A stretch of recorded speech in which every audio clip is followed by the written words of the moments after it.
Bismillahirrahmanirrahim, wa salatu wa salam ala rasulillah. Chers élèves, chers auditeurs, bonjour.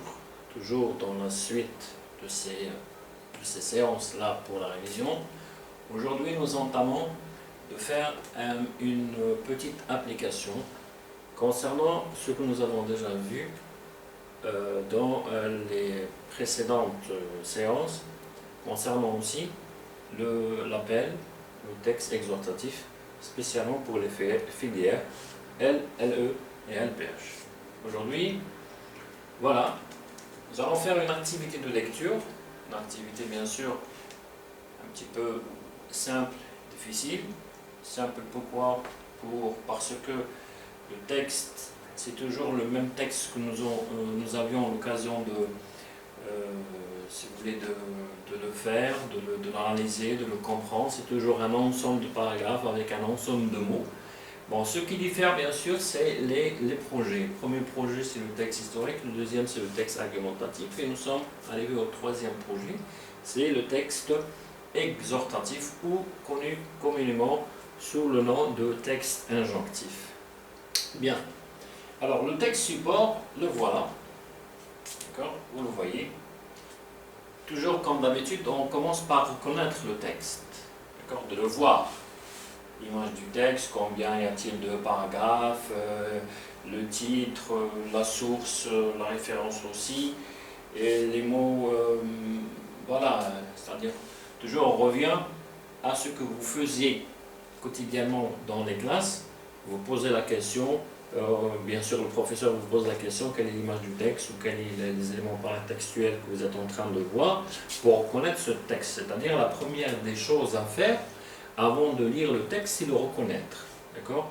Ça s'appelle l'approche du texte. On s'approche de lui, on va lui poser la question, qui es-tu, comment tu t'appelles, si vous voulez, toutes les questions possibles que je peux par exemple imaginer simplement pour essayer d'analyser, de comprendre le texte, de le reconnaître surtout. Bien. Alors, pour l'élimination de la pauvreté, le titre est simple, facile. Nous sommes toujours dans le projet 3, c'est-à-dire l'appel. Alors, il y a 1, 2, 3, 4, disons le cinquième de paragraphe, 4, 5 paragraphes. Pour l'élimination de la pauvreté, c'est le titre. Et nous avons un magazine de l'OIT, l'Organisation internationale du travail, numéro 58, décembre 2006. Bien, on va essayer de lire le texte ensemble. Des dizaines, pour l'élimination de la pauvreté, des dizaines de millions de personnes dans le monde entier se démènent d'une façon ou d'une autre pour sortir de la pauvreté. Malgré tous leurs efforts, un grand nombre d'entre elles ne parviennent cependant pas à s'en dégager. Ceux et celles qui vivent et travaillent dans la pauvreté demandent seulement les opportunités et les résultats. Ils veulent pouvoir accéder à un emploi décent. En termes absolus, le nombre de travailleurs vivants, eux et leurs familles, avec un maximum de 2 $ par jour, est le même qu'il y a 10 ans.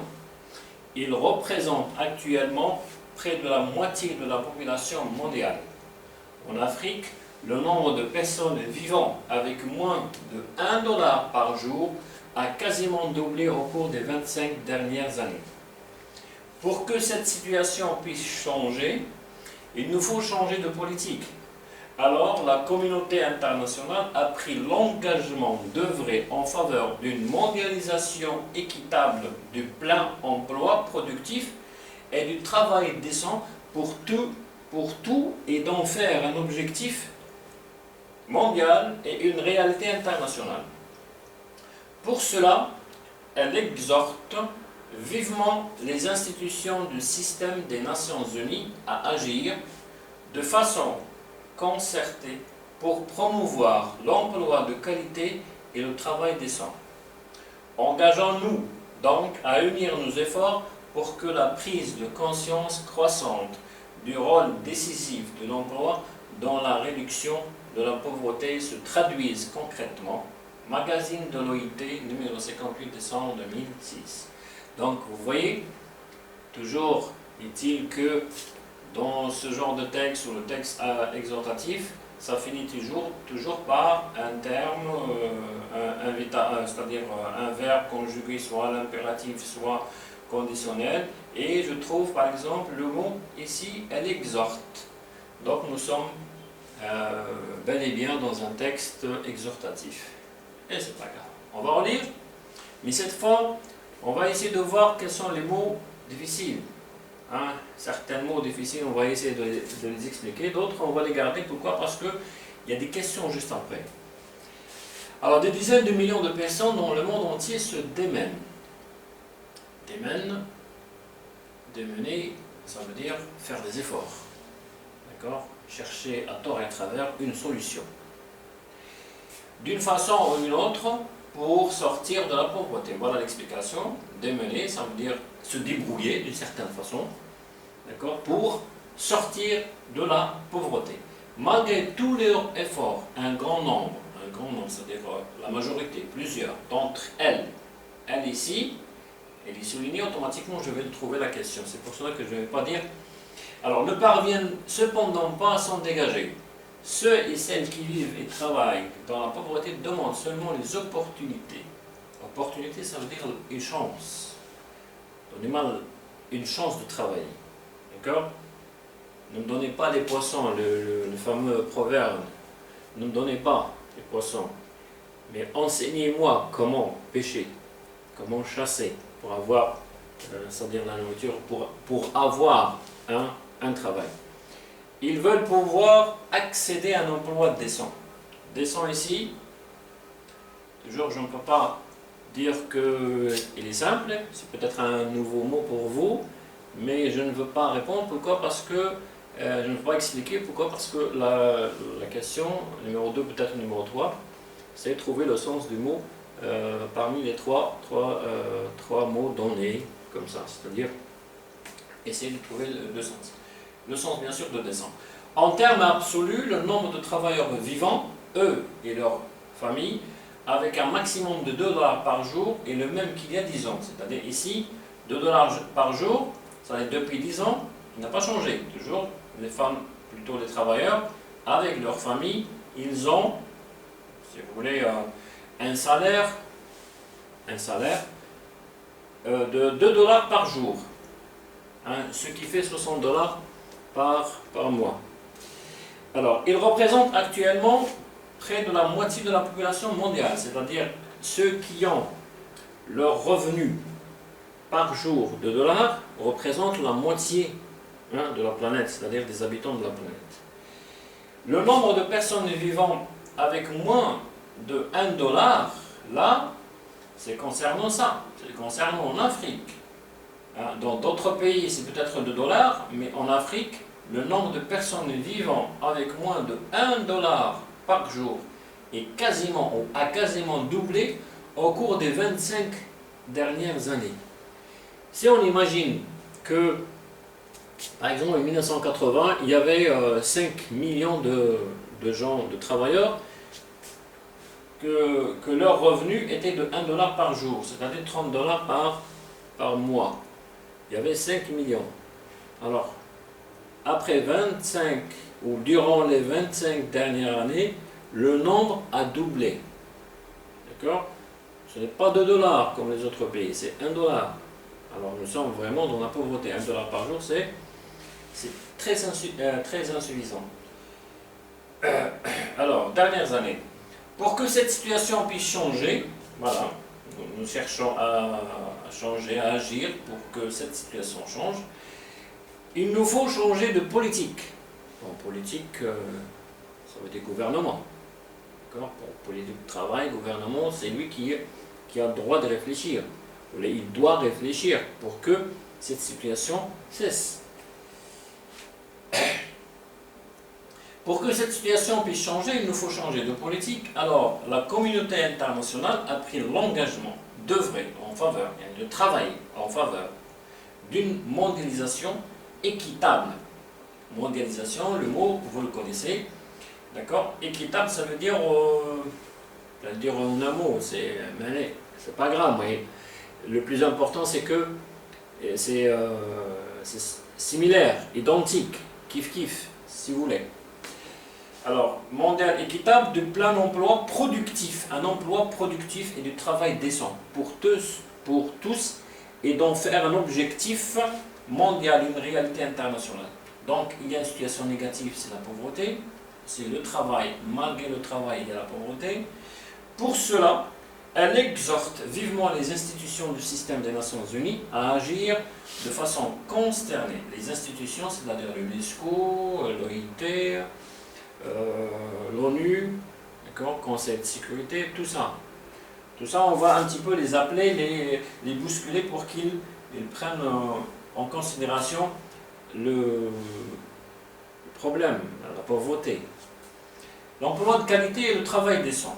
Engageons-nous donc à unir nos efforts pour que la prise de conscience croissante du rôle décisif de l'emploi dans la réduction de la pauvreté se traduise concrètement. Vous avez le mot réduction. Je répète à chaque fois, nous avons vu avec le texte des accidents, nous avons vu avec la pollution peut-être, nous avons vu pas mal de textes. À chaque fois, qu'est-ce qu'on fait, qu'est-ce qu'on essaye de faire après ces appels-là? Bien sûr, d'abord on essaye à stimuler un petit peu l'adversaire, ce n'est pas l'adversaire, le destinataire, pour qu'il agisse un petit peu en faveur de certains problèmes, comme par exemple le fait de la drogue, la pollution, le travail des enfants, etc. On essaye de bouger. Ici toujours, le verbe réduire. Je répète que on essaye de réduire les conséquences néfastes. On n'arrive jamais à éliminer. D'accord? On n'arrive jamais à éliminer, par exemple, la pollution. On n'arrive jamais à éliminer les accidents de la route. On n'arrive jamais à éliminer les causes des maladies, etc. Mais on essaye de réduire. C'est pour cela qu'il y a ces appels-là, il y a ces textes injonctifs d'une certaine manière, ces textes exhortatifs. Donc, engageons-nous donc à unir nos efforts pour que la prise de conscience croissante du rôle décisif de l'emploi dans la réduction de la pauvreté se traduise concrètement, c'est-à-dire se traduise réellement. On va vraiment voir des gens qui travaillent, et des gens qui travaillent avec un bon salaire, et non pas un salaire de 2 à 1 dollar depuis peut-être une décennie ou deux. Voilà donc l'explication un petit peu rapide, je m'excuse, mais c'est ce qu'il demande de faire lorsque vous aurez un texte comme celui-là ou n'importe quel texte. Essayez de voir quels sont les mots qui se répètent, et essayez de voir quels sont les mots les plus difficiles, les termes les plus difficiles. Essayez aussi de dégager le lexique relationnel à la pauvreté, quelquefois au travail et à l'appel aussi, etc. Donc cela vous permettra bien sûr de reconnaître plus, de se familiariser à ce texte-là. Donc passons maintenant aux questions. Voilà. Les questions, le titre vise un objectif lequel? Un emploi. Deuxième question, un emploi décent. Voilà la question que je ne voulais pas répondre tout à l'heure. Un emploi décent, le mot souligné veut dire provisoire, contractuel, convenable. Troisièmement, de qui parle-t-on? Dans quelle situation se trouve-t-elle? 4. Relever les termes qui montrent que ce problème se pose dans le monde entier, mais où se fait-il ne plus ressentir? 5. Quelle est l'ambition, le but de la communauté internationale? Comment réagir ou comment réagit-elle pour inciter les autres institutions à bouger? Quel est l'objectif de cet appel et à qui renvoient les pronoms personnels soulignés dans le texte? Je reviens au texte. Voilà. Et nous allons traiter, si vous voulez, question par question. Je vous aiderai pour la première, peut-être la troisième, la cinquième, la dernière. Et je vous laisse le reste pour que vous puissiez, si vous voulez, apprendre l'habitude de répondre aux questions. C'est pas grave. Commençons par la première. Alors le titre vise un objectif. C'est simple. Le titre, rappelez-vous. L'objectif du titre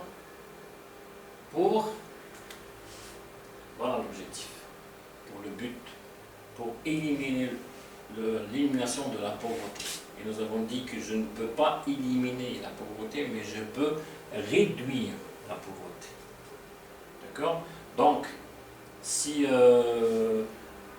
nous pouvons répondre, le titre vise un objectif, lequel? L'objectif est l'élimination de la pauvreté dans le monde. Voilà. Je vous ai donné une première réponse. Un emploi décent, le mot souligné veut dire provisoire, contractuel, convenable. Alors essayez de voir dans le dictionnaire pour trouver la bonne réponse.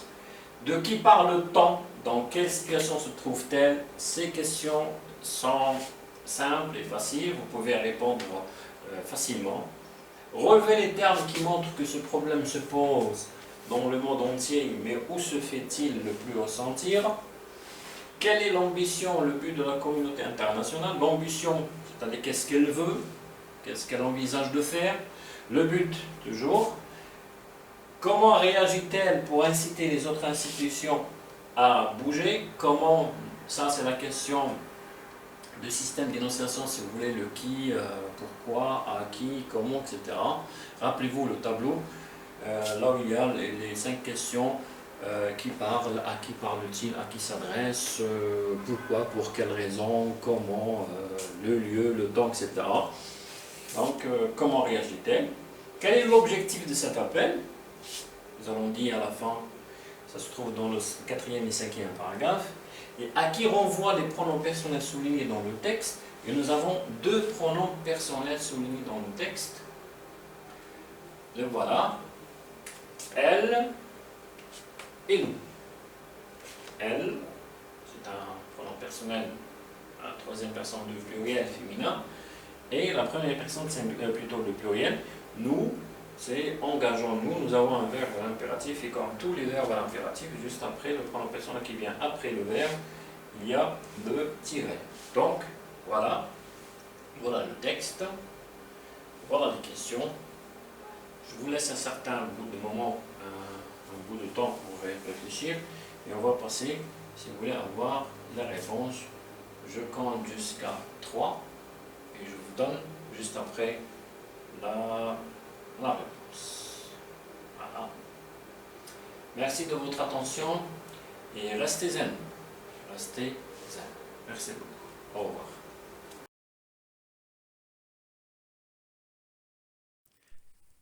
شكرا على المشاهدة. لا تنسوا الاشتراك في القناة، الضغط على الجرس، الإعجاب بالفيديو.